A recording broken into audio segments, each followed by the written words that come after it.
I'm really excited to have this panel. So just to go through quick introductions with you guys. So we've got Roman Mancini.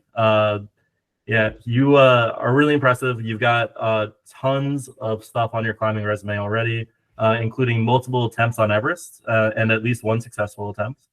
I think probably 5 or 6 of the 7 summits.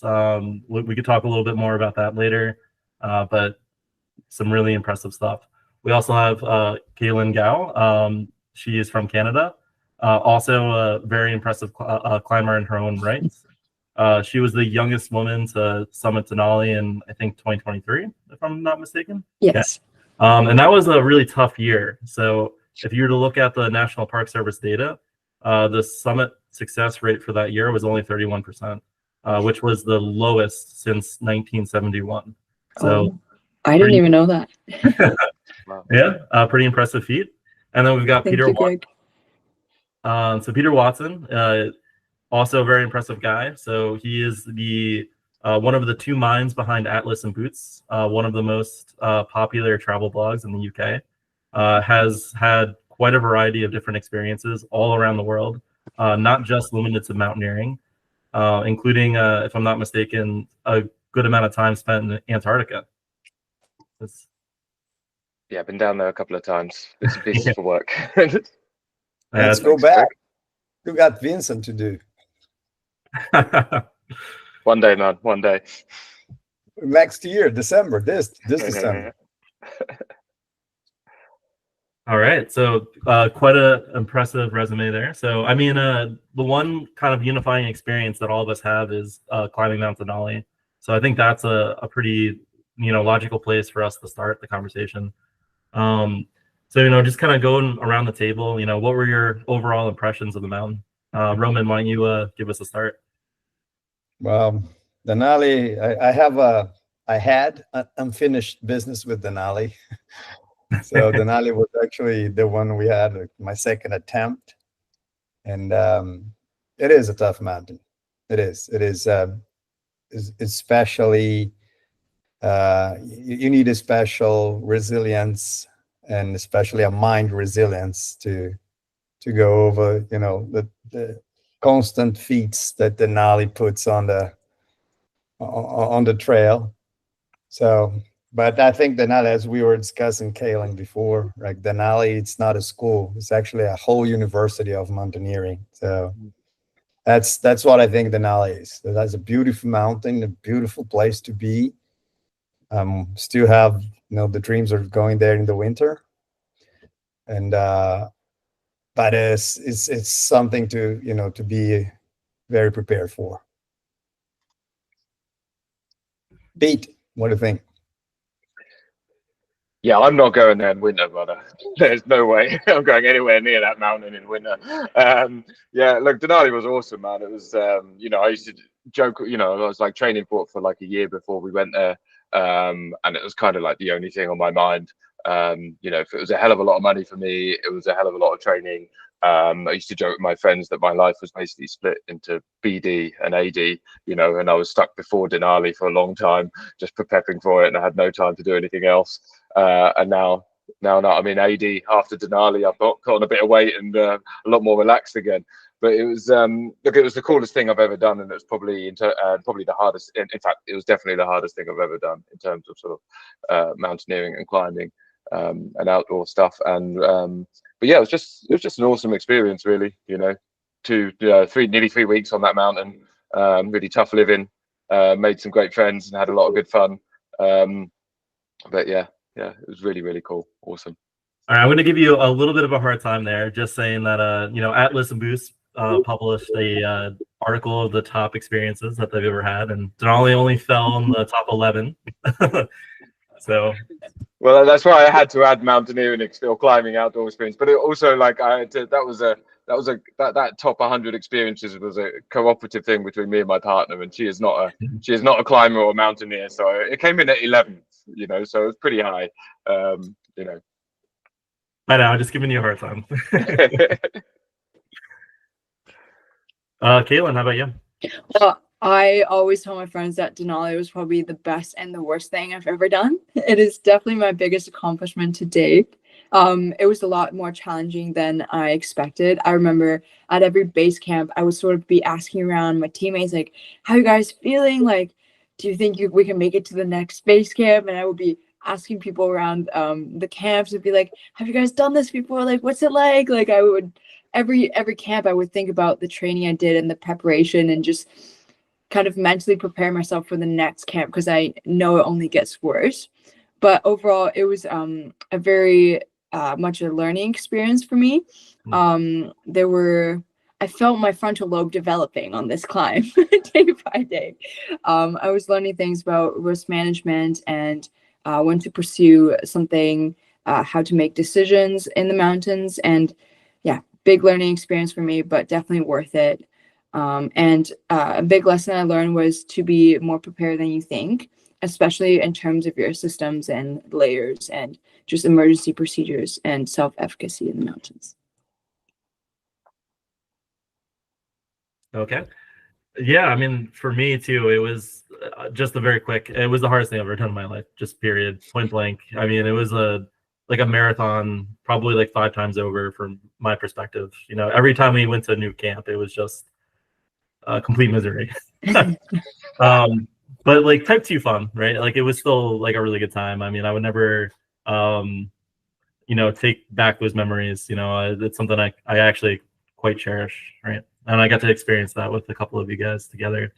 That being said, just quick initial first impressions out of the way. Like maybe we could talk about like the actual kind of logistics. For anybody that's listening to the call that's curious about Denali and what it's like really like. I think there's a lot that doesn't actually get like mentioned, especially back carry and like the actual logistics. Anybody here want to like take us through quickly like what those logistics are like on the mountain? Cailyn, Happy to kick things off. Yeah, so I mean, look, yeah, I mean, if you don't know Denali at all, then you fly in from Talkeetna, don't you, onto the airstrip onto Cailyn Glacier, isn't it? Yeah, to base camp there.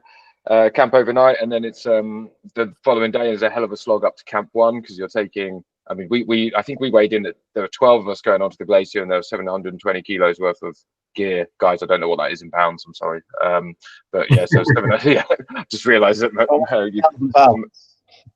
Yeah, it was a hell of a lot. Anyway, so I think we had about 40 kilos in the sleds and 20 kilos on the back, and that was a long slog getting up to Camp 1 on that first day. But it wasn't. I think you're going to get onto this later. Yeah, it wasn't quite as intense as I expected it was going to be. But yeah, so that was a tough day, and then from there, when you move up to, you steadily get higher, and you move up to Camp 1 and Camp 2 and Camp 3, and from there you kind of split it up, right? We're into you're doing a carry up to about we were going about 2/3 of the way up to the next camp, and then you cache some gear there. And then you come back down to camp again, so you're not carrying all of your gear again. And as you move up the mountain like that, sort of up and down like that, you're gradually taking a little bit less gear as we move up the mountain. So it's getting steeper and it's getting harder, but we are carrying less gear. Does anyone else want to carry on from there? Well, I wouldn't take for granted before Talkeetna because sometimes your baggage doesn't arrive. No, true. That happened to me too. I almost had to forfeit the trip. I arrived I arrived 3 days before our expedition, and my bag was delayed for 2 days. So it was a really close call for me. I remember actually sitting in the Walmart parking lot and just crying a little because I was calling the airline company and I was like, hey, how am I supposed to do this? I was calling my ripcord insurance and I was getting really stressed, but they finally got it to me on time. Yeah, it is very common. So, logistics starts at home. Make sure you arrive early, especially if you have a big duffel bag. The airlines always put them on the next flight because they don't want to take an overweight flight. So yeah, make sure you arrive early. Yeah, air tag them with some tracker device, so make sure it goes a connection. in my case, I arrived one day before our check-in with the, with the guides, and actually my bag just arrived like 20 minutes before the check-in started. So it was like really on the edge of not going to the mountain. And yeah, it's crazy because this seems to happen so like unusually often, right? So it happened with Cailyn, it happened with Roman. So I recently just came back from a trip to Mount Kilimanjaro, and one of our climbers, we had a large group, 18 people, but one of our climbers also had their luggage lost, and they were able to recover it at like 6 o'clock in the morning, before we were supposed to meet at the mountain at noon. So it seems like every trip I go on, somebody has to like thread that needle, and I feel like it's gotten worse since the pandemic, I think that's definitely a factor. That my 2 cents on the logistic is consider the whole thing, from home to home, the entire logistics, not just like going to the mountain itself. And one thing about also is that don't overestimate everything, because then you're going to be overweight. Remember our friend that has to come back because he has so much gear and so many things that they sent him back because it's so heavy he couldn't even go up further. Yeah, so that's definitely, overpacking is a big thing. I remember when Greg and I did our Rainier attempt, our successful attempt, we brought way too much stuff, so it was really heavy for us to lug up, and I feel like we didn't use a good 10% of the things we brought. So and that extra weight Denali can be really summit jeopardizing, I would say, because every day you get hammered, and then that extra kilo of, the extra pounds will take a toll on top. So I'd rather go a little bit less than a little bit over in that case, because I remember we came back with so much food and so much fuel and so much things that we carry all the way up and all the way down. At the end of the camps, people were coming down from the summit, and I could just remember free walnuts, free raisins, free fuel. Yeah, they didn't want to carry it back down. It's tricky because we done the same. We were giving away food at Camp 3 again, on the way back down, and possibly Camp 2. I can't remember, but it's tricky as well because we were lucky with the weather, so we had an extra 2 days left in our itinerary. But you needed that food with you just in case, But no, you're absolutely right, and it's always the same. I don't think I've ever been on any kind of climb or any kind of expedition at all where somebody hasn't overpacked something, either too much food or too many layers or something, or that Kindle that they're never going to read or something like this, But yeah, it's a fine line to walk, isn't it? Being comfortable, not being cold, but not trying to keep your pack as light as possible. I can speak on the. Sorry, Greg. Yeah, absolutely. There was a mountain guide that I had, I think, back on Mount Shasta in California, and he described it really well. He said ounces lead to pounds, and then pounds lead to pain.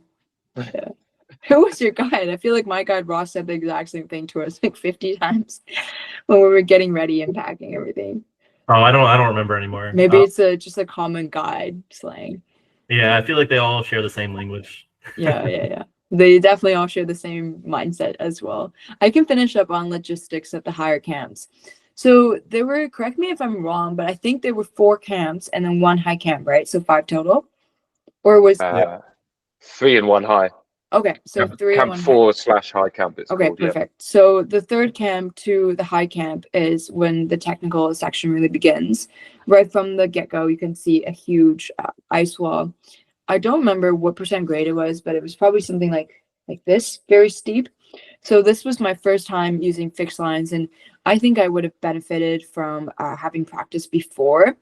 I later learned that this was a good thing, but my gloves were a bit too big for my hands, so I had some trouble with the gear required. But a big quote that we learned is slow is steady and steady is fast. So instead of trying to fumble the ascension, just really take your time on it. And it is always better to have a bigger glove than one that is too snug, as it will cut your circulation and can lead to frostbite. So my gloves actually helped me in the end. The biggest difficulty I found on the fixed lines was my feet had to be with my crampons had to be in full contact with the ice surface, And I had 1 week ankle from an ankle injury like a few years back, like a sprained ankle. I thought it was fine. I thought nothing of it, but it's really started bothering me on the climb. So that was one thing that I was really worried about. And I also had crampons that were, Greg, we talked about this. I kind of forget now. They were the snap-on auto locking crampons, and they actually came off as I was on the fixed lines, which was awful. I had to beg my guide to come up and help me. I was just stuck there because, you know, if your crampon slipped off, you're done. Like I don't even know how I would have even gone off that fixed line portion.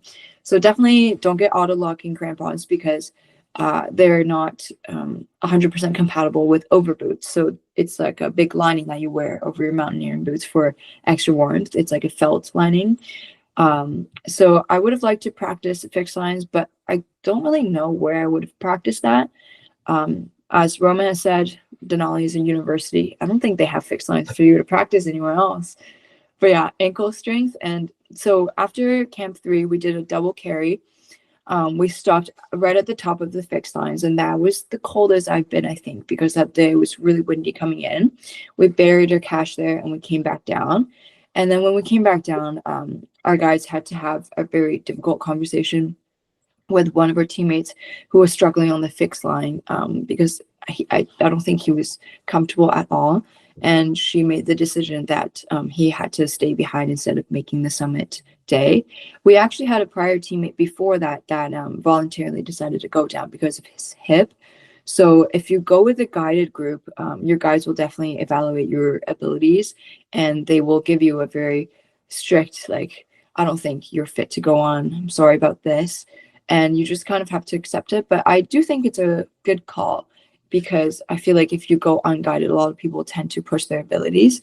I think Roman can definitely speak on that as well because he had an unguided experience. And then the day after that, you arrive to high camp, you dig up your cache, you do the fixed line portion again, and your guides tell you that high camp is just past the fixed lines. It's not. You have to go a pretty long ways on exposed rock and ridge walking, and you do protection around the ropes. So this is where knowledge is important. So if you're not with a guide, you need experience with how to find active pro along exposed rocks, because you're not putting anchors down in some of the sections. And then when you arrive at high camp, it's very weather dependent.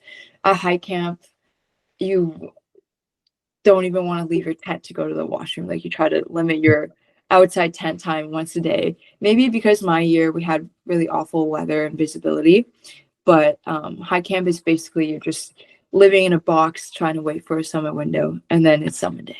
So that's the logistics for me. Yeah, Hope I didn't ramble too much. Stop me, Greg, anytime if I go over time. We had an issue with crampons, right, Greg? Yes. I saw you smiling once This. once Cailyn mentioned that. Yeah. To be honest, I didn't even notice that my crampons fell off until you pointed them out. I did. That was actually probably the scariest moment in my time mountaineering, honestly. And of all places too, it was the Autobahn. So yeah, to paint the picture a little bit. So the Autobahn is it's a notoriously difficult part of Denali. And if I'm not mistaken, the urban legend is that it's called the Autobahn because an entire team of German climbers fell to their death there at one time. Roman, I thought it was because if you started sliding, you wouldn't stop and it would speed up like the Autobahn. I didn't know there was such a tragic story behind that. It was like, yeah, Autobahn. Yeah, it's a group of 6 German. They fell off on almost on the top, and they couldn't stop the fall, so all 6 died. And after that, the whole face got this nickname, like catastrophic nickname called Autobahn. It's like sarcastic, but still like dark sarcasm. Lots of dark sarcasm in mountaineering. Yeah, but they call it Autobahn because of that accident at that time. And by the way, the guides are trying to change that name. Every time you say Autobahn, they correct you. Say, no, not Autobahn. What's the other name they go by then? It's a HCT, isn't it? High Camp Traverse, isn't it? Or something like that? I think, yeah. The High Camp Traverse. Oh. But it was interesting that time because Greg would start climbing, and I saw like this metal in the middle of the, you know, the route. And it was like, actually it was like, I don't know, 10, 15 feet below the route. I was like, is this a crampon? And then I look Greg's boots. And I said, he's missing one crampon. And Greg, the did you crampon have was like auto-locking 10 crampons feet as well? away from the route. I was like, Oh. man. And I start calling him and say, Greg, you're a crampon, you're a crampon. And he's just freezed. It was like, oh my God. And then You're so lucky that you were able to retrieve it. Yeah, and I called a guy and said, hey, Greg needs some help because it's crampons. And then we managed to hold the situation. But I remember Greg, his eye was like this big. And I was like, breathe, guy, breathe. And I was like, okay. There was an interesting. I would imagine he was so scared, you know, this steep ramp, and then all the crevasses down there, and then you just have one crampon. Man, I'm glad you're okay, Greg. Yeah, And I mean, yeah. I was very lucky that my crampon didn't roll down, right? Yeah, because that would have been the end of the day for you and probably your team. You guys would have all had to turn around. Yeah, I would have ruined Roman's last chance at trying to summit Denali. Yeah. No, Roman was saving himself actually when he saw kidding when he saw your grandpa. But yeah, I remember on the way down we saw this couple that decided to do Denali unguided, and the woman had lost one of her crampons, so they completely canceled their trip, and it was Squirrel Hill, so it was really icy, and the husband was short roping her, and she was like barely moving, very scared, and our guy was just like, they need more experience. You can't be short roping in a situation like this, because if she falls, like, you're going down with her. So yeah, that was tough to watch too. Maybe have backup crampons, even though it's really heavy. I was just thinking about that. You know, it's not a common practice, but it seems like the luggage that, you know, it occurs a lot that the crampons just fall off. Well, I don't know. I think it's like, it's just some sort of a lack of attention when you're tightening them, and you're done just like this 10% not well tied is enough for you to lose. Or as you said, you know, it's not the best type of crampons for this combination, boots over boots and type of crampon. It's just like this 10-20% lose you have on the crampon. This little margin, it's enough for you to lose a crampon. So that's what I really believe about, you know, the logistics about climbing is that the devil and the gods both are in the details. Yeah.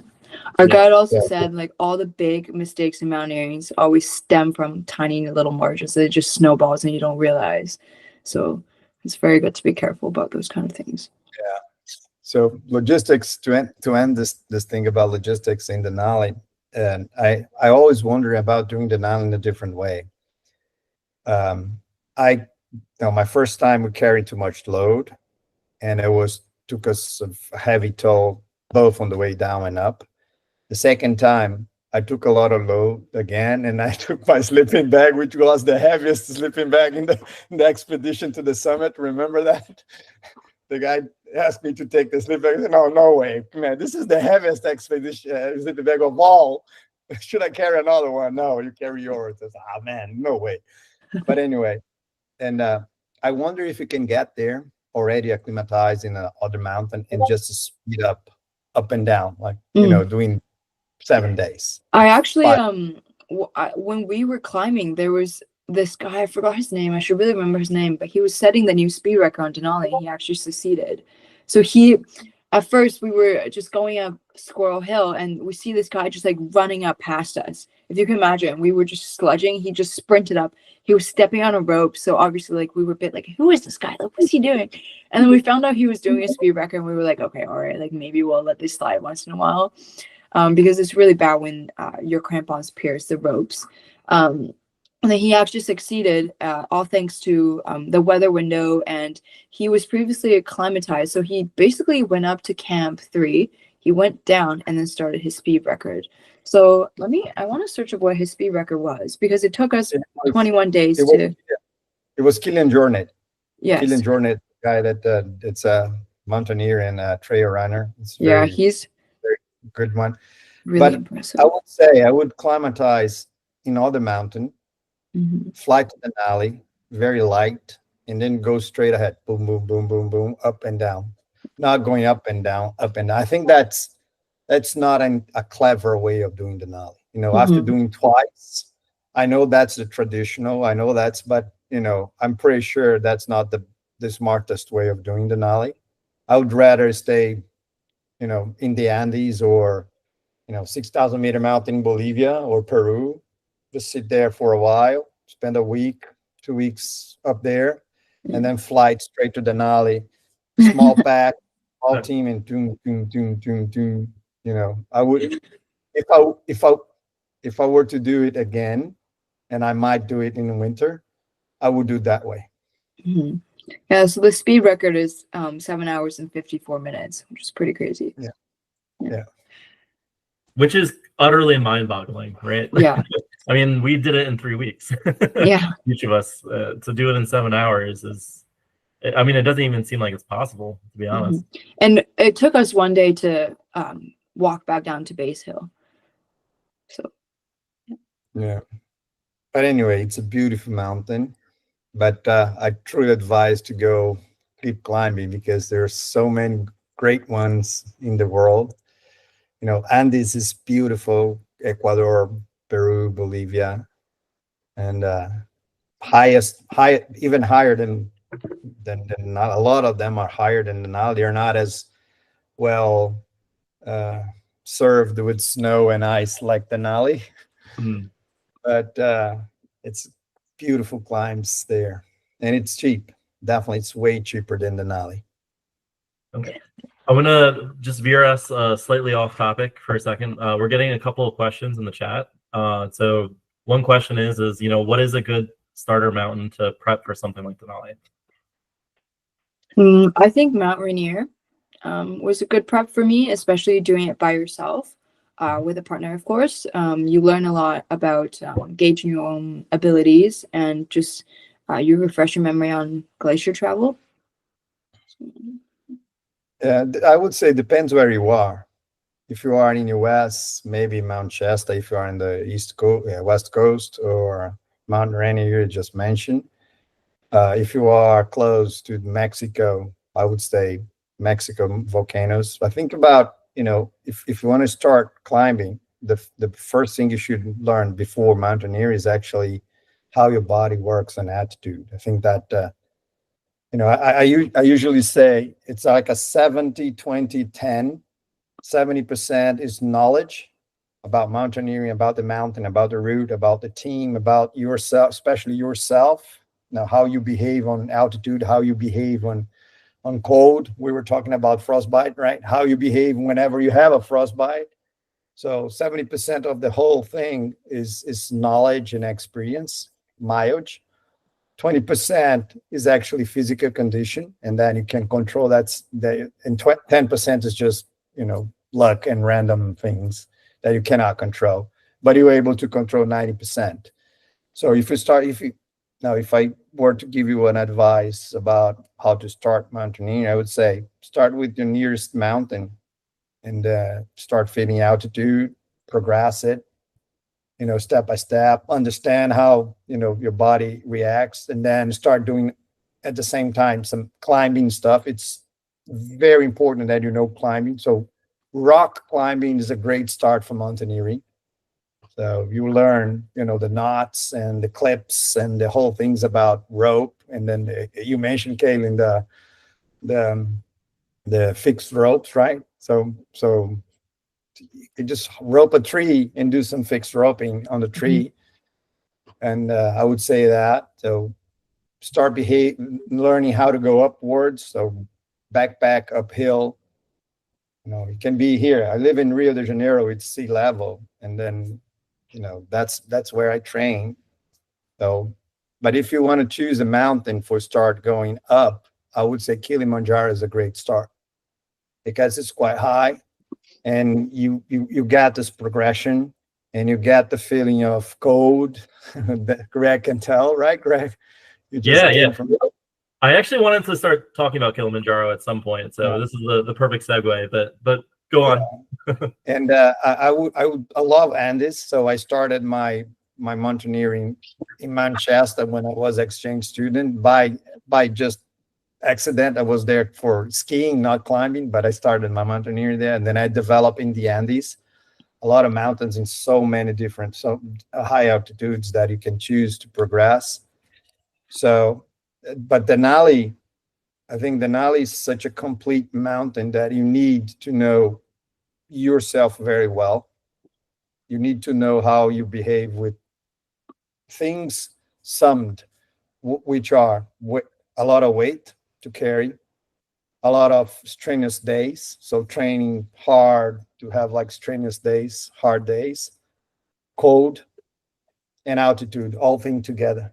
So I think if you learn pieces, learn yourself with the very backpack in your backyard, behavior, how your body behave in altitude, learn the techniques, be in cold environment because Denali is cold. So find a very, very cold mountain to go before Denali. So once you get the pieces isolated, then you can imagine how Denali will be all together. So that's my advice for starting Denali. Yeah, I think just to add, just quickly, what a unique thing about Denali compared to a lot of mountains you climb is that once you get onto it, you're on ice, and you're on ice for a long time. So before, at some point get some experience of spending extended periods of time in the cold and on ice, and setting up tents, breaking camp, and all these kind of things. It's just everything is harder when you're in thick snow for a long time.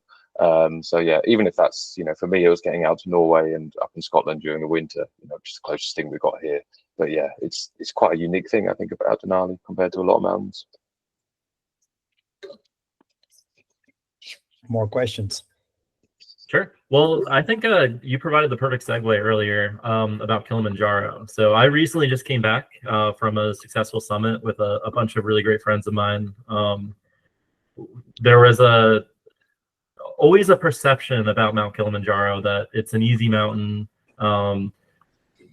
Pete, you might remember we were having a discussion with one of the other climbers that we were sharing a tent with, and I asked, have you ever been this high in terms of altitude before?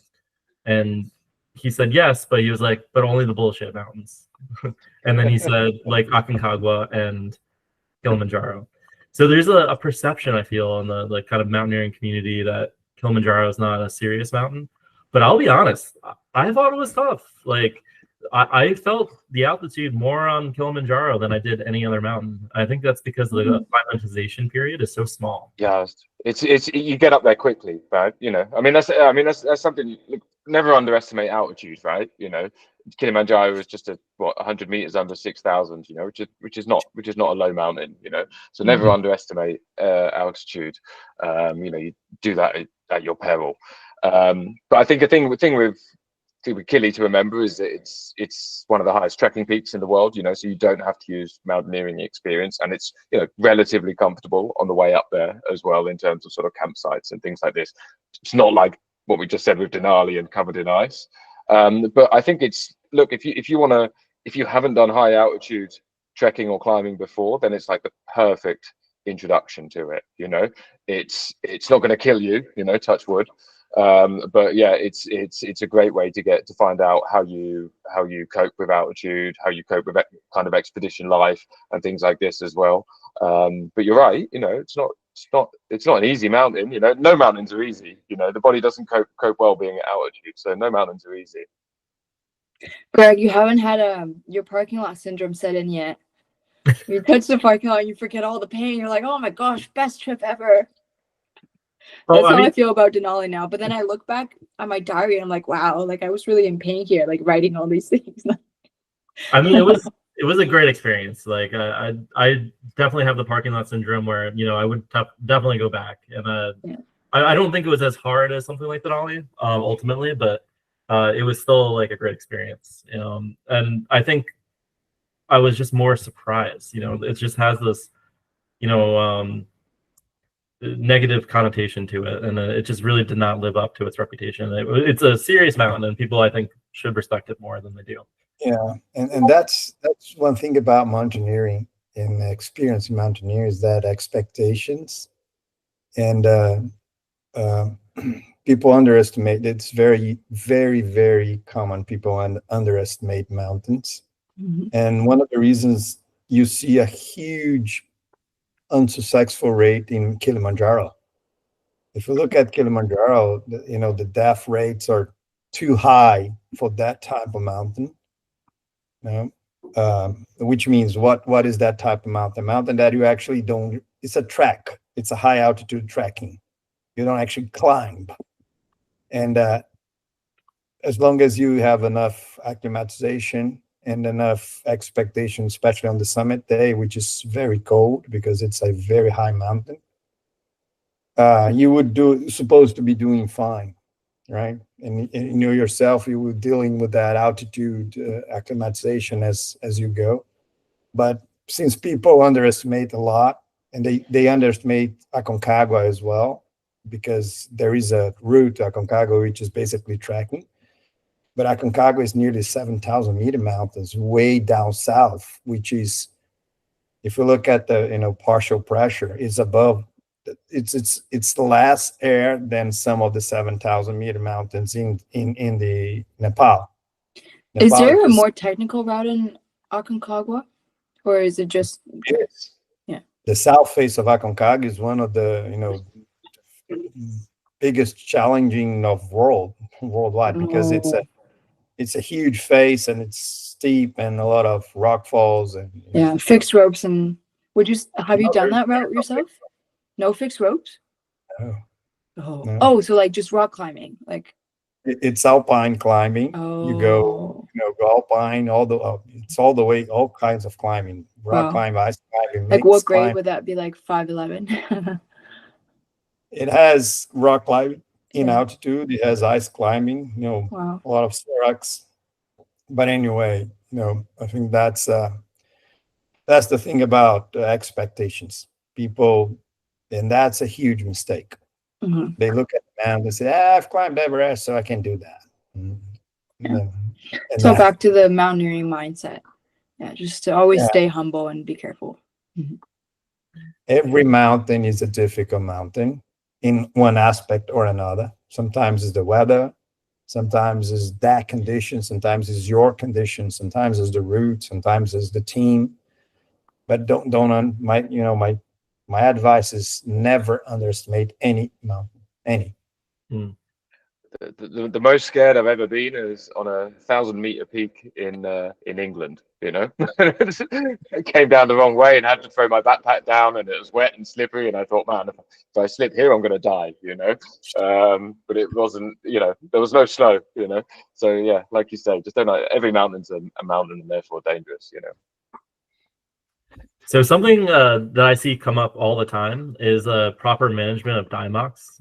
Everyone's always asking, should I be taking it ahead of time?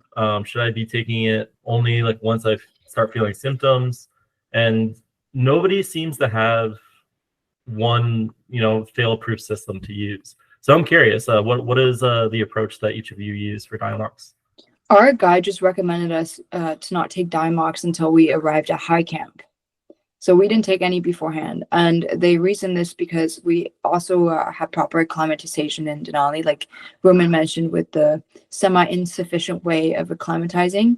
So they said only to take it when you're sick. But they also recommended, if we're doing other climbs, like when Greg and I were on Rainier, we took high altitude meds, that if you have a quick ascent, then it might be a good idea to take beforehand. Pete, what do you think about Diamox? Well, I don't take it. I often carry it, and look, I took advice years ago, like 10 or 15 years ago, from a Nepalese guide, and he said, look, if you're feeling ill, if you feel like you need it, then maybe take it before summit day, like you say, or take it a little bit early. But he said, don't start to take it until you need to, so to speak. And I've kind of side stuck by effects are that. uncomfortable. Yeah, exactly. Don't take it until you start to feel uncomfortable, kind of thing. And so I've just never used it. I tend to carry it still. I don't think I took it on Denali, actually. I didn't. But I've carried it on other peaks and other climbs, and often not used it. So yeah, that's kind of my thing. Yeah. Yeah, I can't remember if I took it on Aconcagua. I don't think I did. Maybe on Summit Day, I took some like precautionary, but can't remember. I'm afraid. Well, I always carry it as a medicine, and I think that it's very individual. Very, everyone has to know it, your own system, your own body, and then decide your own way of doing it. The way I climb, I'd rather go as natural, let's say, if for a better word to use, as possible. I don't like those type of medicines is a little bit of a shortcut. Now, even though preventive, I'd rather to be very sensitive on my body, and I learned over the years to develop this listening of the body. And if I need, I would take it, but I won't take it prophylactic. I won't take it. So I don't advise to take it, because then you can mask something that could be really dangerous. Mm-hmm. So if you're not proper acclimatized, the best way to do it is not taking a medicine, is to going down. So that's a really good point. And by the way, it's also diuretic. So you start losing water that you need, and depends on the mountains like Denali, you have to melt your water. Yeah. So you're going to lose more water than you need, and then you need to melt. You need gas. Especially when you're on high camp and you don't want to leave your tent. Yeah. So what I would say is, as other medicine is just a medicine for a very specific purpose. If you really want to climb things that, be sensitive to your body, and I think that's the smarter things you can do, because then you will learn for the next one. You have to come back. I came back then, 17 years later. 17 years took me to come back and finish 20 meters, 60 feet from the summit. I returned. Ooh. So in Everest, I've done some speed climbing, like Kilimanjaro, I did in less than 70 hours. It was really tough in terms of acclimatization for my friend, my climbing partner.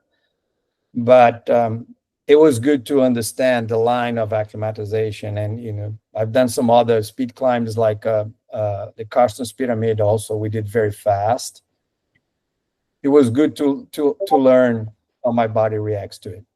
So my advice is, don't take it. Take it in your backpack, but don't use it unless you really need, and really push your body in some controlled, safe way, so you learn when you're going to need it, because then your body will tell you when you need it. So that's my philosophy. And again, I'm not against who takes that. That's what works for me. That has been working for me for like more than 30 years climbing mountains. So I'll keep advising people on that sense. Yeah, I think that's all really good advice. And for whatever reason, it is one of those odd things that you get contradictory advice all the time. But I think everything that you guys said were spot on and very helpful for anybody that's new to the sport, trying to learn proper procedures for certain things. I think another really good topic, especially in the context of Denali, is handling the cold. Right? I mean, Denali is probably going to be, if anybody goes, probably the coldest place that they'll ever be in their life. I'm happy to hear that. So any advice on handling that, or any personal experiences that you can draw upon? I can. Oh, Pete, go ahead. Oh no, sorry. Go ahead, Cailyn. No, it's okay. You go ahead. I mean, I was just going to say loads of gloves. I think I took 5 pairs of gloves on there, and I still wish I'd taken one other pair. Like a slightly other layer.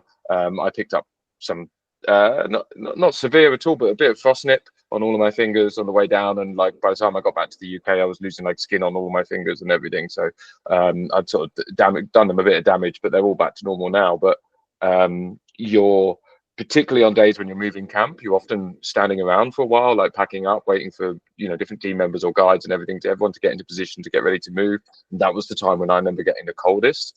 You're also fiddling around with bits of freezing pieces of metal and aluminium and this kind of stuff as well. So for me, it was really like hand management of gloves.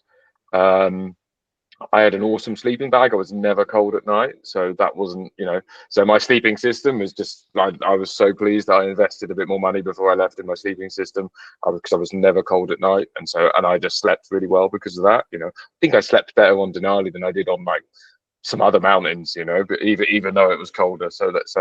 Yeah, it's worth investing in that. But yeah, for me it was sort of managing my extremities. You know, what's the model of your sleeping bag?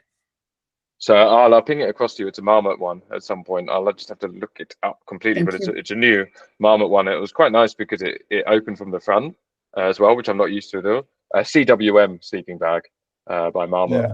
Yeah. So it was really, really, really, really cool. I think it's proofed down to -40. Because I remember thinking we had the same. We have the newer version with the front seat. Yeah. I got the old version with the side seat. Yeah, it's a very warm sleeping bag. I use actually to sleep with my really underwear only. Not the second skin, really the only underwear of bare skin. I've been saving up for like a solid warm sleeping bag because like this, I know this is a question coming up, like what's this like being like a woman in a male dominated field. I tend to be a very cold person, especially at night, because I don't have as much muscle mass as all these big strong men. So I'm always very cold, especially like even when I'm moving around during the day. I remember at the windy corner above the fixed lines, I was sitting there, I was like shaking, and one of my teammates saw and was like, okay, I'll like come warm you up. But systems is definitely very important in the cold, which is kind of hard to practice because you don't really as Greg said, it's the coldest you'll ever be, especially like your glove and your face system. I use the same face system that served me well on Rainier, but it didn't serve me well on Denali, in the sense that I had 2 layers on my face and like a beanie, but like I couldn't breathe very well. That's another thing. You should definitely always do your training with a face mask, because that extra condensation and blocking on your face does make a lot of difference in terms of your VO2 max. Like I don't know if it actually does scientifically, but for me it feels like it. So like I got really bad frostbite on my ears. They were really swollen and puffy, and I didn't really get a good diagnosis until I went down to Anchorage. I didn't know how bad it was going to be, so it was very stressful for me on the way down, because I ended up wearing 2 beanies on my summit day, and I took one of them off like midway because it was really bothering me. The way like so much fabric was just sitting around my face. So I think for a face system, I don't know if you guys agree. I think it's better to invest in 1 or 2 pieces for your face and 1 piece for your head, like very warm, instead of having like a bunch of layers everywhere, because it's just really uncomfortable and you can't see anything, right? And then for sleeping systems, definitely sleeping bags, super important. And I actually had to grab another parka. So I actually had 2 parkas, rental parkas from another team with American Alpine Institute coming down, because I was just that cold. And then another important thing is to never take your liners off, ever. And your liners must not have any holes in them, even though it's really easy to like wear and tear here and there like at camp. So have extra liners left, because if your exposed skin touches metal, that's like a big no-go. And I think, yeah, definitely, I want to say practice your system before, but then again, you're never going to be that cold unless you rent out an industrialized freezer compound before for 10 hours. So, yeah. Or you try to do all the mountains in the winter. Yeah. Oh, I don't know. I like my ears. We were joking about outfit prosthetics all the way down. Just to like. I have a picture of the facing system if you want to see. Yes, yes, please. Yeah, go ahead. Sure. Can you see it? Yeah. So you had one mask. Yeah, they just have like 1 balaclava, mm-hmm. and then this very specific to Denali, this half of just this part of this neoprene mask, Your So- nose guard was a lot better than mine. Mine was very flimsy. Like it was Yeah, I like could a have the tiny piece. goggles. So, and then since I had the suit, the North Face suit, I could manage, putting back and forth. So Mhm. it was just one layer with the balaclava, another layer here, which is actually making sure you have one layer, just the mouth open. And then of course we have this advantage of having the beard, which also protects the lips and everything else. And then whenever it's too cold or windy, I got the hood on or the hood off. So I was managing, with the hood. Nice. So it was very, very, very, very successful, I say, in terms of So I've you done some- you didn't even have a beanie or anything, right? You just had no, just the goggles, just the the glasses. goggles, balaclava, and face mask.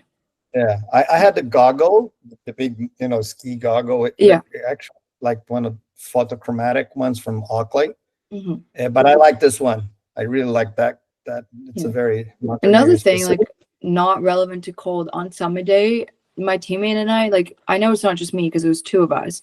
Like we switched to ski goggles, right? And it kept fogging up no matter what I tried with my face system. And that corner, I'm assuming that's where the German team unfortunately fell, because it was a pretty tough corner right after the Autobahn, right? At that point, I couldn't see anything. I was so fogged up, but I couldn't like take my goggles off because you can't have bare skin showing, right? So I was like, I can't see, help me. That part was pretty panicky, like 10 meters from me. This is very important. You mentioned that. Yeah. I had an extra pair inside inside my my down suit, Hmm. and I had to change quite often one to the other. Oh, Especially on- okay. On, That's on a really the, on good the tip. way down. I didn't think of that.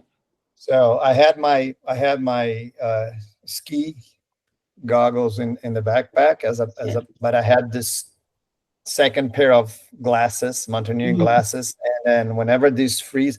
But the thing about freezing is the way you breathe. Hmm. So it's a good training that you find a system that has Yes. some sort of ventilation. Then Yeah. you get sweat. Yeah, because Although I it's- didn't have that mouth hole you had. Like all my ventilation was trapped inside, and since it was such a sealed layer, like it was just coming up in my. Yeah. So the problem about the glass, and they happen a lot. I was in Elbrus winter ascent, and I had that huge problem with the fog, huge Mhm. problem. Yeah. And I learned the hard way, very hard way of having this two system with two goggles. Whenever they got, just take it off, put another one. Really like take you like 30 seconds to replace them, and then this will fog again, and then you do it again, but that one is already clean, and then you keep doing that. Really great The pro- experience here, Roman. We can really see. Yeah, but the problem with that is takes your focus away. Yeah. So But it's better to take your focus away than not be able to see. I depends. couldn't see where I had to clip in. I was like I didn't even know. I thought I was walking forward, but then there was like a sheer wall ahead of me, and I was like, oh no. Yeah, it is. Sometimes you can miss a step, so it's very important not Yeah, to. I couldn't see underneath my feet at all. I could only see the colors of people's coats ahead of me. But since there's a pretty big spacing between people on the rope team, I was just like, and at that section, it was very important to keep the tension in the rope, right? So like we were like traversing like this. So I had to just really lock in and try to remember where they went on the mountain because I couldn't see the tracks underneath me because of the fog and the white snow. Yeah. So I've actually got a pair of goggles which I used on Denali, which were really effective. Was got magnetic lenses which you can just swap out. So I was doing the same thing about every half hour. I was just, didn't have to remove the goggles. You could just unclip the magnetic lens, put it in my pocket, and it would warm up, and then put another one on the top. So that was quite handy. Oh, as well. yeah, great experience. I think I'm definitely going to do that next time. Yeah, it sounds awesome. I'm actually curious, Pete. How did you find the cold on Denali compared to your time in Antarctica? So, I mean, look, it's the coldest I've ever been by far. And look, I've only been down to Antarctica in summer, and most of it has been, in fact, all of it has been on the peninsula. So actually, I think Denali is 63 degrees north, so just 3 degrees south of the the circle. And I've been down to about the same down on Antarctica. Maybe it's a little bit less. I mean, I have crossed the circle, but I haven't been on land and I haven't been doing anything and camping, and so it wasn't as harsh. I suppose the difference is that and this is another thing is, where I've been in Antarctica, it was on the peninsula and there was a lot of sea around you, so it was generally warmer, and the weather was moving quicker. As in the temperature-wise, cold fronts and stuff are coming in quicker and moving on. There's a lot of currents around there, and there's a lot of circulation of air and stuff. So it was more changeable. So it's actually not as cold as and you haven't got the altitude as well. I was just above sea level, so it just wasn't as cold as it was on Denali. So yeah, very it was much colder there. Yeah, that's very interesting. I honestly would have thought Antarctica would have been even colder, honestly. And we get a question in the chat, asking how cold does it get? I'm assuming that's for Denali. So Pete and Roman, I think the coldest it got when we were there was about -30 Fahrenheit. Does that ring a bell for you guys?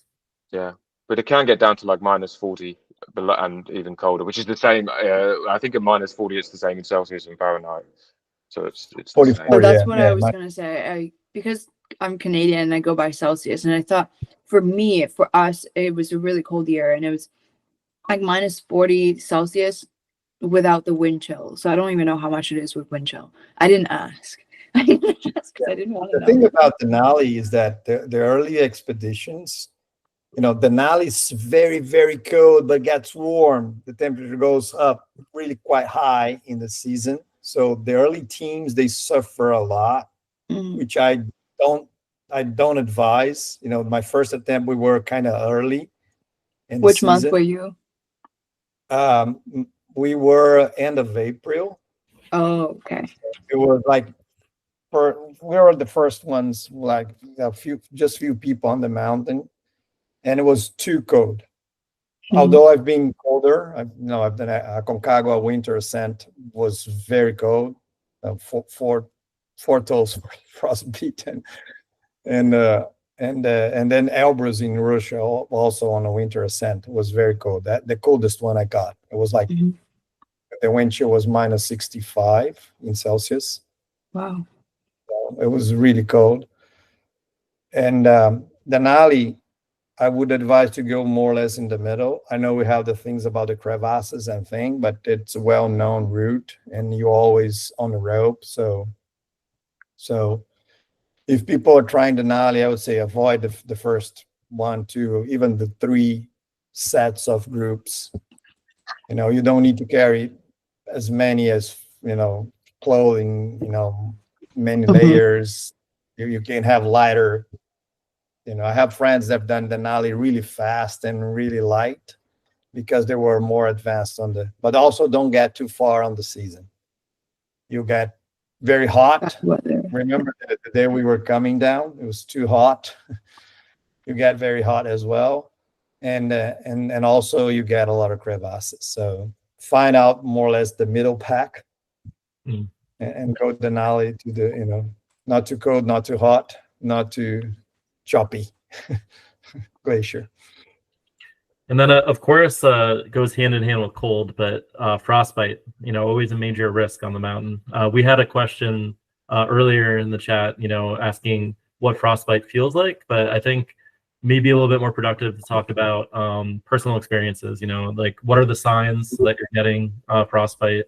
Have you been exposed to that in any of your mountaineering experiences? And yeah, just take off with that. Yeah, I still got the nails, from Denali. It's almost like 9 months, and my nails haven't grown back fully yet. Oh, like your toenails or your fingernails? Yeah, my toenails. Yeah, toenails. Yeah. Yeah, mine's back.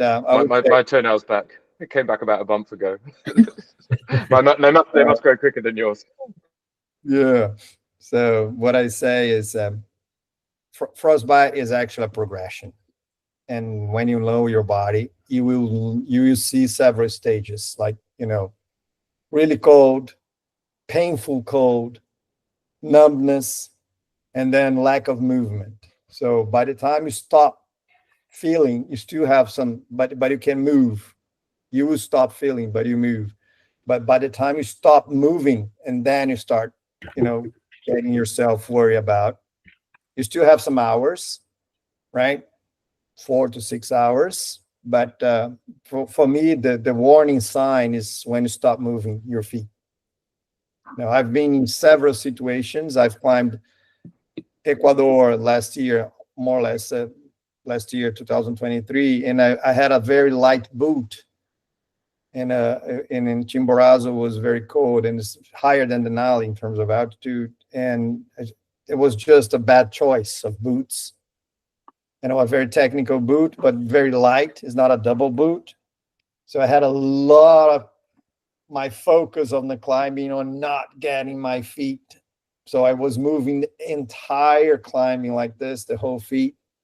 But I still Roman, would you say like if you feel like the pain coming in or like the numbness coming in, and if you keep moving your fingers or toes, would you say that actually makes a difference? There are some techniques that, yes, the answer is like not the pole grip where you go like this, and I don't know what the toe technique is, but it's imperative you do it before you get to lose the, for each stage you can avoid to go to progress to the next one by moving it, by like doing some kicks. You do some kicks, or then the hands you do like this very fast, and then the whole warm blood goes to the circulation.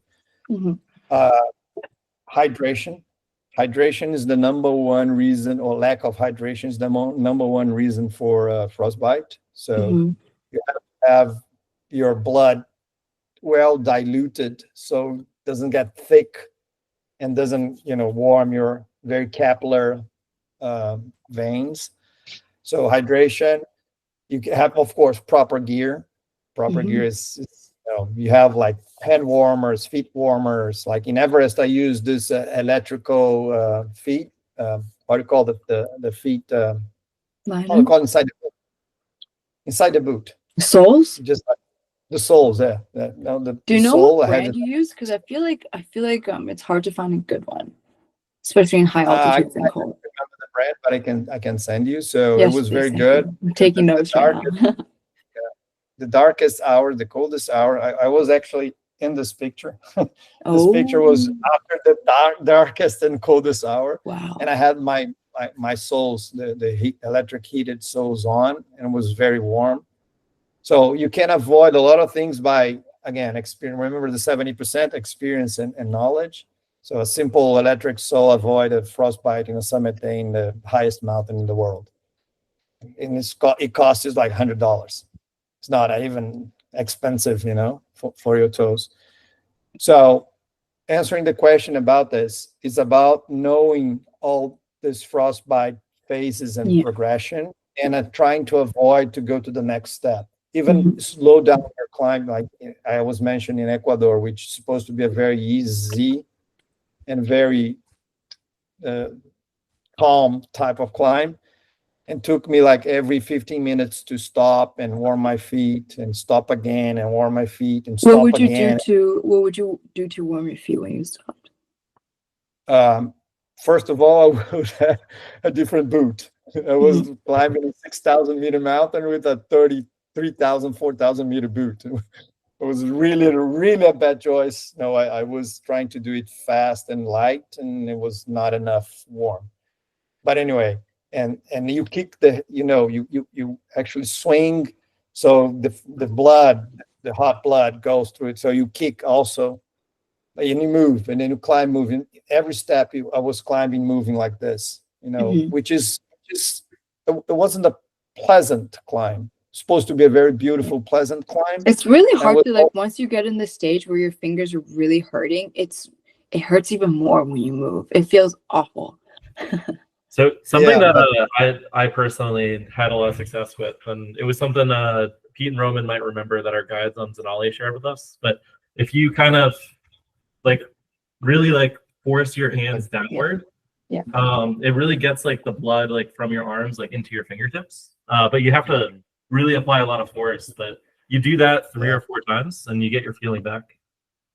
And then you keep moving like this. You keep doing like this. And sometimes I took the fingers off the glove just to put them together, like a mitten.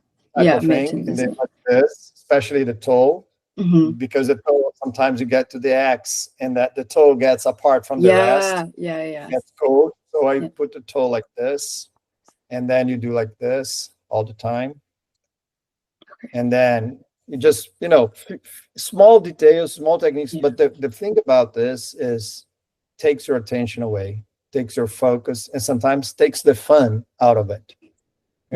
I know climbing is type 2 fun, sometimes type 3 fun. Remember that type 1, type 2, and type 3 fun? So sometimes you're not having fun during, but you have fun afterwards. That's type 2. So type 3, you don't have fun at all. So sometimes when you so focus on the small little things, you don't enjoy the climb. You're always worried about this. So my advice is try to avoid to get to that stage Yeah. as much as My possible. buddy who like one of my teammates unfortunately had his fingers amputated here, like all 4 fingers, because he wasn't aware of the stages of frostbite, and he actually had experience on previous mountains before, so it's not like this was his first big like snowy mountain. He like, I don't want to say it's like due to his fault and actions that resulted in that, but when we would take breaks, even on lower camps, he would never put his layers back on. He would kind of just sit there. He would always tell us, "Oh, like I'm warm. Like I don't need to put my parka on." That's a big thing. I don't think we've mentioned that. Whenever we take like sunscreen snack breaks, you must layer up. So he didn't do that, and then he didn't realize that his fingers were completely black until we got to the camp, because he. I remember one comment that he made that really stuck out to me. He said, I felt my fingers go numb and I couldn't move them anymore, but then I stopped thinking about it. So he didn't let the guides know. We had another guy on my rope team who had the same issue of like, oh, he thinks that like his hands are like getting numb, and then our guides would stop right away and like do a warming procedure on him. I don't know what they did, because I was toward the back of the rope team. I should have asked what they did. It would be good to learn, but yeah, something like this. But yeah, but so that teammate who like let the guides know and did warming procedures, like he didn't really have lasting damages to his fingers. Yeah, I got to the tent. I think Greg remembers that, right? Remember when we were going back and I had this frostbite in the toes that was really white. And then I called the guides. I know what to do. So I called the guys just to let them know. I said, oh, this is happening. I just got frostbite. It's completely white and it's going to turn black. So he gave me the medicine, and he gave, which is basically painkiller and some sort of a blood thinner, so to make the blood more thin. But I spent like almost 4 hours doing the massages and circulation movements and putting here and putting the leg between the legs. And then people were just sleeping. I was there until the point I knew was, okay, I'm out of that phase. I'm out of the frostbite phase. Circulation's back, color is back. I knew would get some sort of those burns, because it got some burn on it and it got some blister on it, but it would be just surface, wouldn't be. So I think when you learn about the things, you avoid those type of things, right? He just wants the tools, and I think probably just because if he had known the steps, the stages, like if he had recognized that, like when he couldn't move his fingers anymore, that would be a big warning sign, and maybe things would have been different. I just have a question about like during the climb and you feel yourself slipping to like the 3rd and 4th stage of frostbite and the stopping to warm up. I don't know if this is a myth or not. I heard that it's not good practice to, well, this is like what my mom told me. She was like, if your hands get cold, like don't put it in hot water, because it's bad to like, it's really bad to like warm up your hands after like frostbite, that you're getting to frostbite, and then have it refreeze again. It's almost worse. Have you heard anything like that before? Like just for during a climb. So what's the degree that you're supposed to rewarm your hands back to? Because I think if you already have frostbite, which is past the numbness, and you heat it up, but then it gets cold again, it like does more tissue damage. The thing about the thing about getting the frostbite, second frostbite, it is worse. Yeah. But then you have to really frostbite. So I would say warm as fast as possible to be as normal as possible. If you put our hands, if you can have hot water to warm your hands, do it. But normally you can't. You usually frostbite in the middle of the night, like the coldest hours or the end of the day. So warm them as fast as you can. You can. You don't need to. Sometimes you can't stop, but you can do some things to warm, like hands and like this, and sometimes even like this. You know. Okay. So you can do a lot of things to warm your hands. If you can get to a tent that has hot water, do it. But be careful, because since you're numb, you can actually burn. I think the thing about hot water, it should be warm water, not hot water. Yeah. So yeah, so like my point was maybe like even after the establishment of the frostbite injury, if you let it freeze again, that's bad. But like if you're in the process of getting frostbite and you're like continually trying to like regress to normal, that's okay. Right? Yeah. No, you can frostbite and then warm again. Just don't frostbite again. Yeah. You're gonna get worse. Yeah. So once you frostbite, that was my concern, because I was just, I was worried about frostbiting again on the top. Sounds good. Okay. So another question that came up in the chat, this must have been coming from earlier in the conversation when we were talking about losing toenails. They're asking, is it a common issue? I would say yes on big mountains. I think at least 3 out of 4 of us, had that. Cailyn, did you have that issue on Denali? Oh yeah, my ears were like super frostbite. Like there were bubbles. Sorry, I'm talking about losing toenails. Oh no, Yeah. my toes were fine. Yeah. Okay. It often happens coming down, because you're starting to hammer. If you're a long way down, you're starting to hammer the front of your feet into your boots, and you're just also, you're not, by that time you're just like desperate to get off the mountain. So you're not taking, you should probably stop and sort your feet out, but you just don't give a shit at this stage. You just keep like pushing through. But yeah, I think quite a few. Well, it's not the first time I've lost a toenail on a mountain. It's happened a couple of times now. But yeah, it's usually nearly. I think it took both times. It's been on the way down, and the same with other people I know as well. It's the same. Don't know about you guys. Yeah, I would say. I mean, the only time I ever lost my toenails was on Denali, and I think Denali is kind of a special case because it's quite the death march to get back down the mountain. I mean, you're walking downhill all day, and it's very steep technical terrain, so it's a lot on your toes. I think like really the best advice is like having boots that have a little bit of space. That's actually something that comes up a lot too when I go on climbs. People asking for advice on how do you get the boot to fit properly, right? How much space do you want? Do you want it to be tight fitting?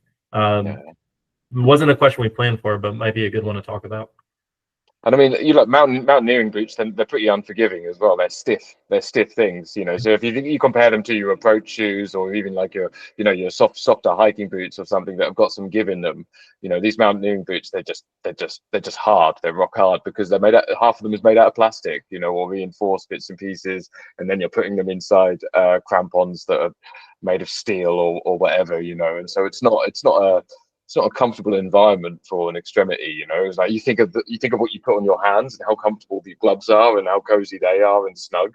Your mountaineering boot is completely the opposite to that. So getting it to fit really snugly is almost impossible. You can only really get you can just try and get as close to perfect as possible, but you're never going to get it really comfortable, I don't think. They come in half sizes. That's it. They don't come in 0.1 sizes. I think it's good to get one that has space at the risk of blisters, but then you can solve that issue by just practice walking them beforehand. Like when I was training, I would do Stairmaster in my mountaineering boots, so I didn't really have that big of an issue with blisters, because I would get blisters on the Stairmaster and then it would like heal over to have hard skin. So on the approach, when I was warmer and more prone to blisters when it's like warm and you're rubbing, I was okay. Yeah, I would say try try different brands, different manufacturers, because they have different designs. And I use Miles, and the La Sportiva ones are good for lower mountains, but there wasn't good fit for me for big mountains. I've done Coflax and other ones, and but I just found Miles the best fit. Although the last one, Denali, was really painful. I don't even remember go way down. So my advice is I'd rather go loose than tight. So I'd rather have like a half. Even we plan like few numbers, 2 or 3 numbers. Oh yeah, also foot swell too. So if your boots are snug in the store, after a day of walking, they're going to be really tight. Yeah, exactly. So I'd rather have some room. The best in terms of isolation, the best isolation is air. So the more you have air in the boots, the warmer you will have your feet. Don't try to push everything with bigger, thicker socks and everything else. So my advice on the feet side is get some room, try different brands, really try, buy one, try, buy another one, try. You find some what works for you. Do you sell your boots at all, Roman? Do you sell your mountaineering boots? Like, have you had luck with that? No, I have a whole collection of them.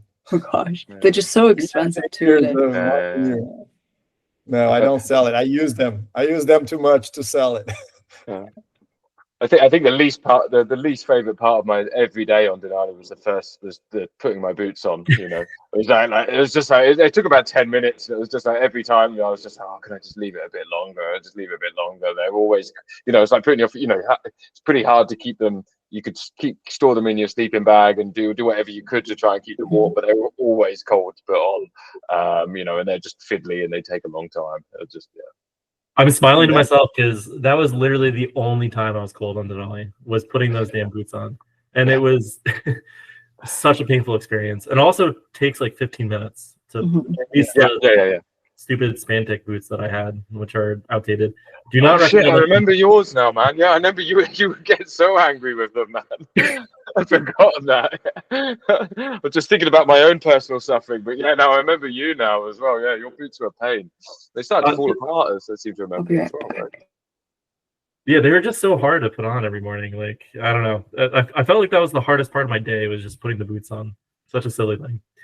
So someone's asking about down booties. Do you recommend carrying them? Definitely. So down 100%. Booties, you guys can chime in, but they're usually for just every day, like at camp. I would say almost essential. I don't know. What do you guys think? Yeah, they're like an essential luxury. That's almost all you can say. It's just you don't want to be in your mountaineering boots the whole time, and those things are lovely. Yeah, very true.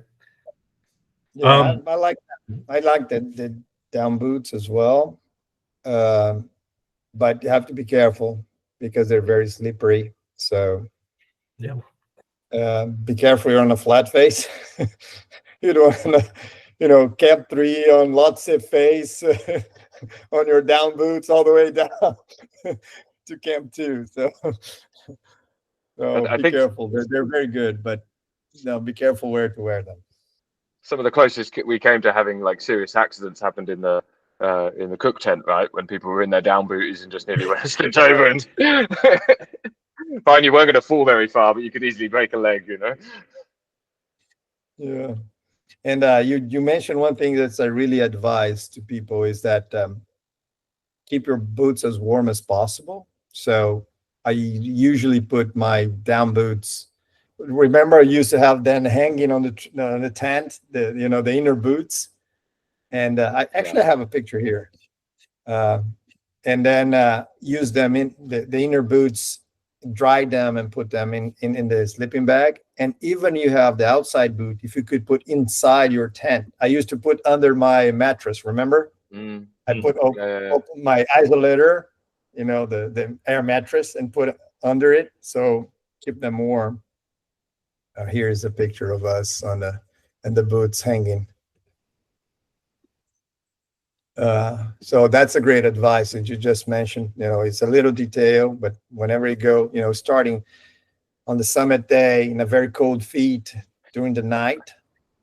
Remember that one? Yeah. There's a few of my socks up there. Yeah, laundry day, laundry day, 5,000 meters.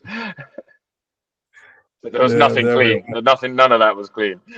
Yeah, the boots hanging on, and taking advantage of the heat. And it's shocking, like how warm the tents got. I think that might have been one of the most surprising things for me on Denali. I think our tent got to like 90 degrees Fahrenheit on some occasions. It was like a sweatbox. And then you take that energy and dry your everything. So, the other thing about mountaineering is that you take advantage of all this, energies that you have, wind, sometimes sun, like this, the tent, the heat on the tent, and then warm everything, warm the sleeping bag, warm the clothes, dry the socks. Yeah, that's a great advice. Yeah. So Pete, a question for you, specifically. With Atlas and Boots, obviously you're always traveling the world, writing all these amazing blogs, and it's been quite successful for you. Any adventures coming up that your readers can get excited about? Well, I kind of cleaned myself out last year with Denali, in terms of finances. So this year will be, there'll be a little bit more closer to home. I'm probably going to do a little bit in the Alps. I'm quite keen to. It's kind of a rite of passage for Europeans is to climb Mont Blanc at some point, which is the highest peak in Western Europe. So I might try and get that done in around September. Is a good time to climb it when it starts to get a bit quieter. It's a really busy mountain. Also, I'd like to get to Nepal. There's a couple of treks there that I'd like to do because I haven't been there for a few years. But really, the one thing I really want to do this year is get to Tian Shan Mountains in Kyrgyzstan. So there's a nice, there's some kind of like it's a really cheap place to practice some mountaineering, and get up to sort of 4,500, 5,000 meters. So yeah, that's kind of my main aim for the year is to get out to there and see a new part of the world because I've not been to Kyrgyzstan before. All of my travels are kind of dictated by where there are mountains or where are there trails that I want to trek, So that's the main aim for the year. Okay. You just got yourself a new reader. I'm really excited to see your stuff. Drop me a note, Pete. I might join you in the Kyrgyzstan. Sure thing, man. Sure thing. It's with I can forget who it's with. Is it with Adventure Peaks? I can't remember, but yeah, I think it's with Adventure Peaks. Yeah, it is. They do this. They do like alpine training in obviously the Alps, but it's an expensive business out there. Like the Alps in Europe are really expensive to go climbing there. So this is like a much cheaper alternative. Fine, you have to fly further to get there, but once you're there, it's a lot cheaper and you can get higher as well. So that's something I'm looking forward to. Okay, awesome. And then Cailyn, a question that I wanted to ask like specifically for you is mountaineering is a very male dominated sport, and it could be very intimate, I would say, almost, right? Because you're sharing tents. There's we didn't talk about this so much, but there's always talk about like bathroom breaks and stuff like that. And what is it like to be a woman in such a male dominated sport? I think I was really lucky to always had great experiences where I didn't feel uncomfortable in any way. Obviously, when I climb with Greg, I feel perfectly at home. And when I was on Denali, I was lucky enough to have one of my guides also she's a woman, Gloria. She was a powerhouse. She was actually our lead guide. So it was very empowering to see another woman in such an important position. And I think it all depends on your climbing community and the people you're climbing with to see like that respect from everyone else. And I'm very happy to say that has not been a problem for me. So if you're a woman looking to get into mountaineering, I would say completely go for it. There's no more stigma, no stereotypes. The only thing that would be nice to see more is more like gear for women in terms of like warmer clothing, warmer sleeping bags, and maybe more like warnings out there like, oh, hey, like if a sleeping bag is -40, like maybe you'll need a heavier sleeping bag just because you run cold. And the bathroom situation was really funny for me because I thought I was the only one that were always like running to the washroom, because everyone just seemed to never go to the washroom. And they were like, yeah, we were all just peeing in our sleeping bags. We just didn't tell you. And I was like, oh, great. I wish I could do that. Well, That to would be so specify, nice. in a bottle, not just in the sleeping bag. No, not just in the sleeping bag, in a bottle. So I feel like that part really sucks, to always go to the washroom.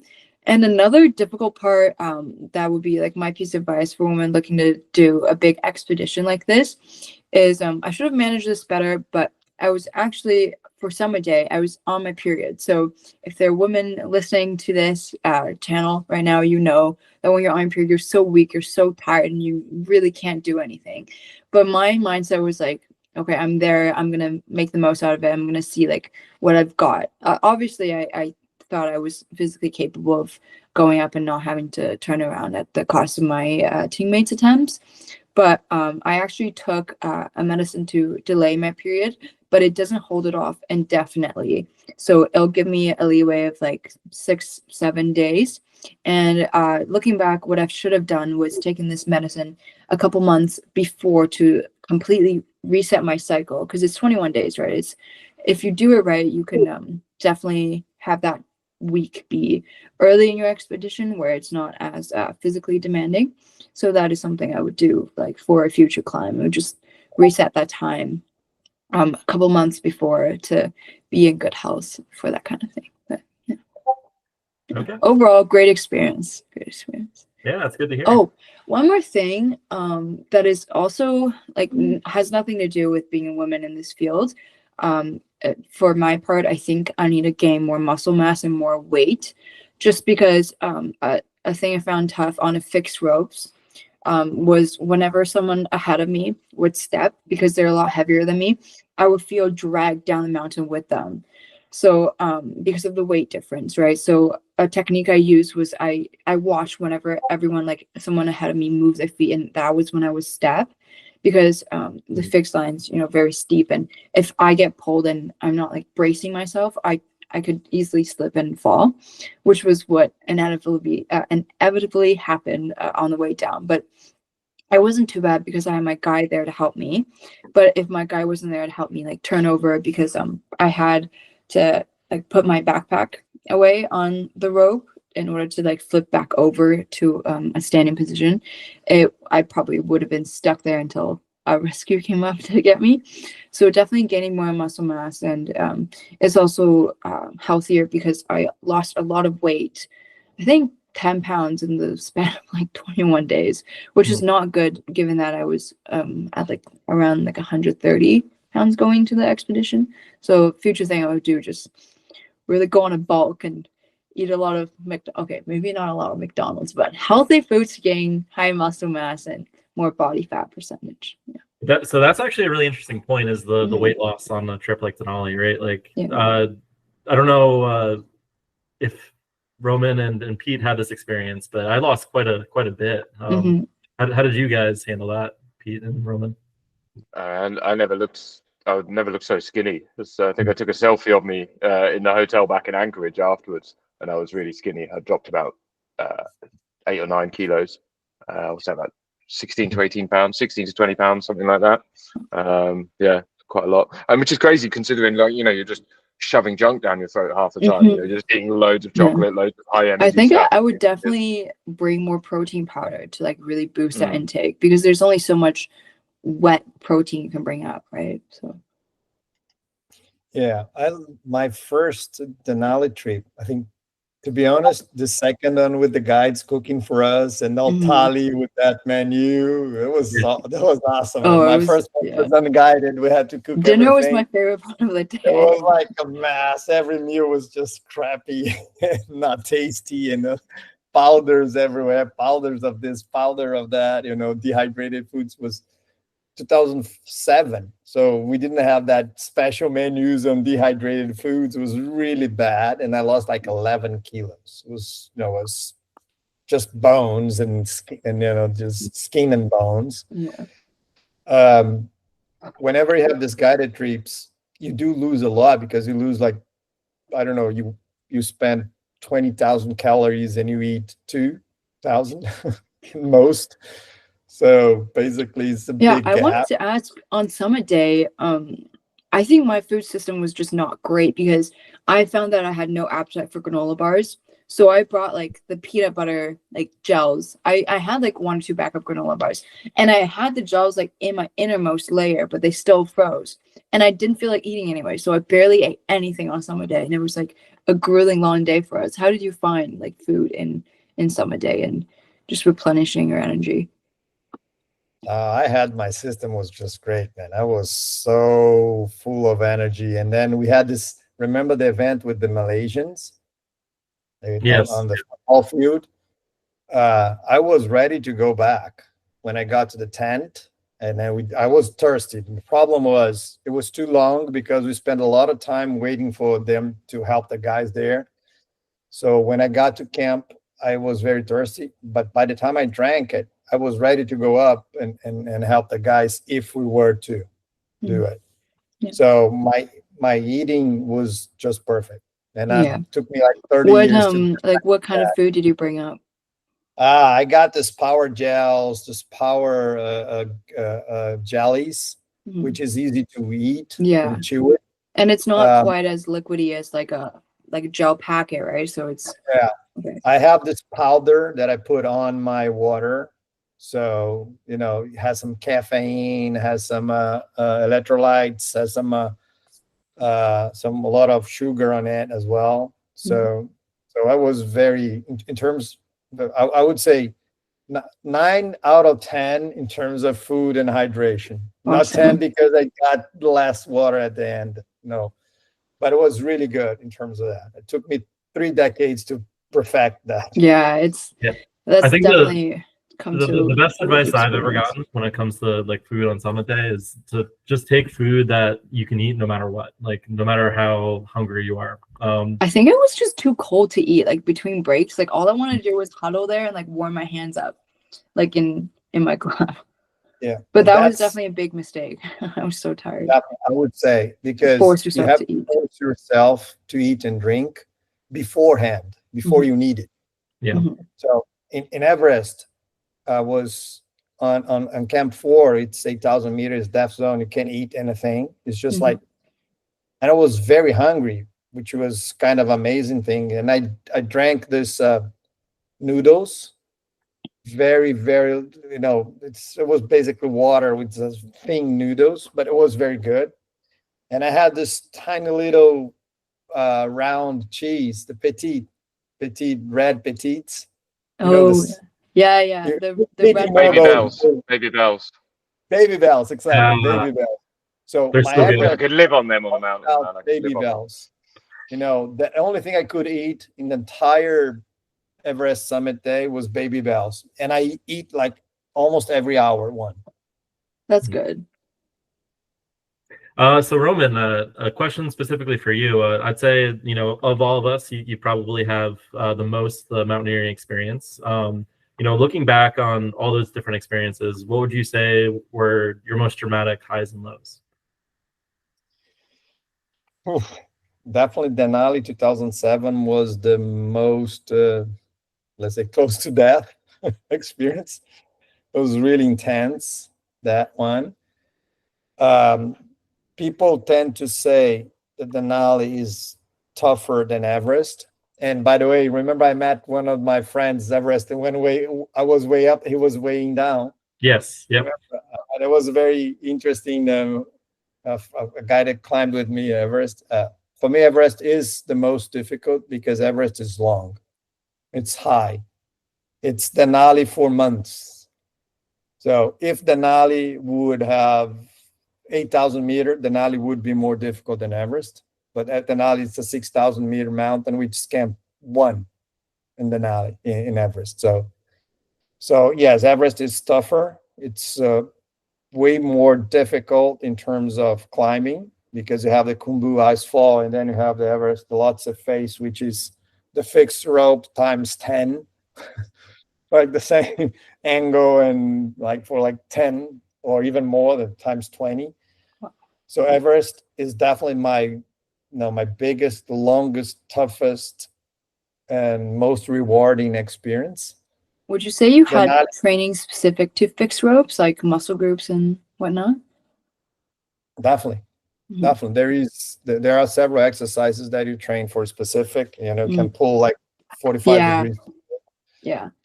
If you want to, I have a lot of, I use the uphill athlete. Oh, me too. I Yeah. think people also use that, Yeah, right, snap. Pete?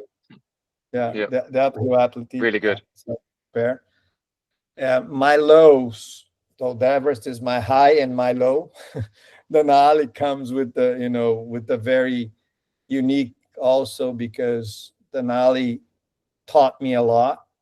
2007, I wasn't that ready when I did Everest first time 2014 and then second time 2018. So Denali was a great experience for Everest. It was unguided, and it was, we almost died 3 days in the same day, three times in the same day.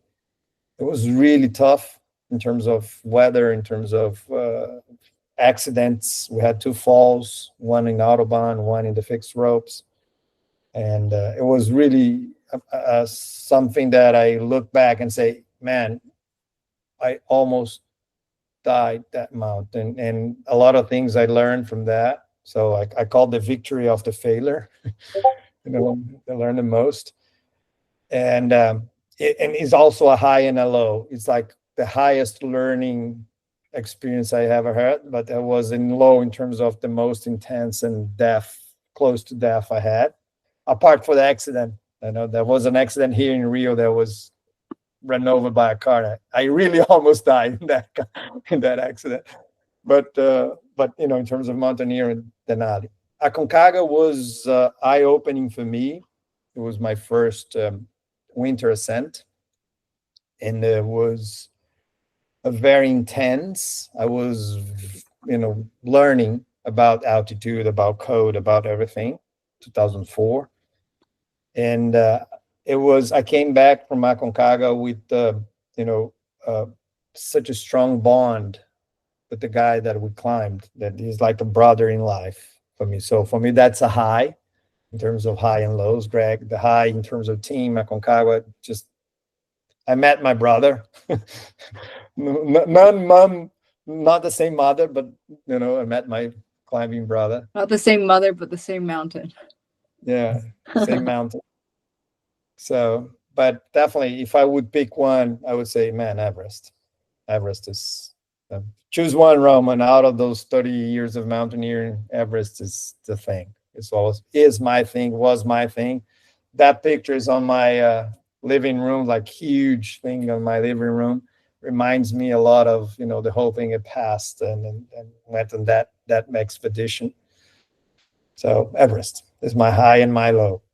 And I think if anyone wants to learn more about your Everest expedition, there's a Amazon documentary about it, correct? Beyond Dreams, I believe it's called. Yeah. There is Beyond Dreams on Amazon in few platforms. There is the same book in Portuguese called Além dos Sonhos, which is Beyond Dreams in Portuguese. And just drop me an email or a WhatsApp or Instagram or LinkedIn, just, and we start talking about it. Okay. All right. Well, with that, I think maybe we just end on talking about whatever anyone has like a future goal in mountaineering, and then we can get going. And I do really appreciate all the time that you guys have put in to do this. So that's very, very appreciated. But anyway, Cailyn, why don't you start us off in terms of future goals? My future goals is definitely to do like an 8,000, but I'm kind of looking like maybe in timeline of 5 to 6 years, definitely more experience. Right now I'm focused on smaller objectives, but more technical. So I want to do, I was supposed to do this course with Greg actually about mixed climbing, like ice climbing in the summer. Unfortunately, there was a hiccup with my US visa. I'm working on that. But I'm working on rock climbing a lot because I'm lucky enough that 2 of my roommates are really great rock climbers. So I'm learning the skills from them, like lead, track climbing. So hopefully I will incorporate that. And my biggest aspiration is to go to UBC for grad school. So I'm hoping when I'm there, I can do like definitely shorter mountains, like 2,000ers, but more mixed and a lot more technical. And that's my goal.